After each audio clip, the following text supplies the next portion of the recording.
Assalamu alaikum wa rahmatullahi wa barakatuh. Hamjambo.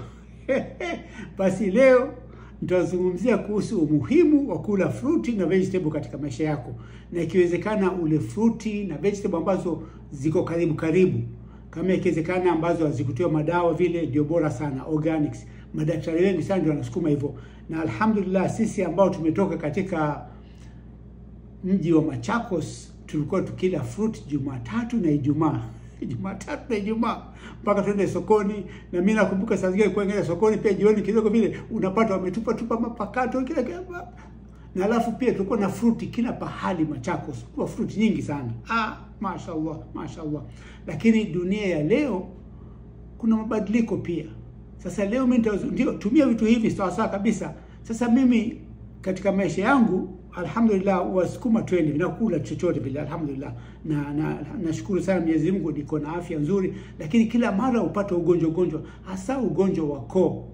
Basi nikipata ugonjwa pale vile alafu nafikiri strep throat ama upiga simu, jamani kwa nini utumie vitamins wewe, tumia magnesium sijui manini vitamin C, zinc, kila kitu. Basi mimi nikazinunua zile, la ilaha illallah, alafu nitatumia kwa wiki moja wiki mbili vile kidogo, alafu ishakuwa mzima kabisa, zitakaa zile vitamin vile sizigusi.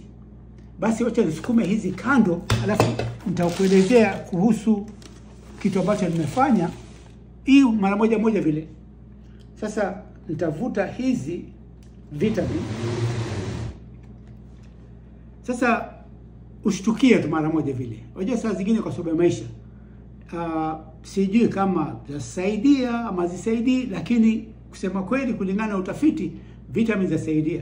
Hii ni vitamin C. Wanasema ukitumia hii ni ina build immune system yako, yani unakuwa uwezi pata ugonjwa sana. Basi ununua, mimi nikatumia lakini sifuati kabisa, sifati. Hii ni turmeric manjano.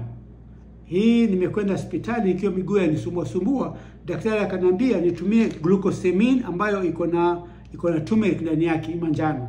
Basi nikaenda kununua kwa ghali sana maduka mengine ambapo ni ghali, nikanunua afu katumia vile, lakini sikufuata sana. Sasa zimekwisha. Basi nikakaa hapa kidogo nafikiria vile nilikuwa nimepata corona pia.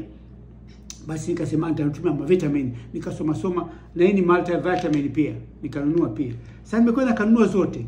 Sasa pia nitakwambia kitu kingine ambacho ni muhimu sana. Nimezungumza na daktari Dr. Mohamed, bwana shukrani sana. Kanambia wakati wa corona watu wengi sana ambao walifariki walikuwa wana vitamin D ambayo unapata katika jua, labda walikuwa 28 kwa ndani. Sasa kama una uwezo wewe tumia vitamin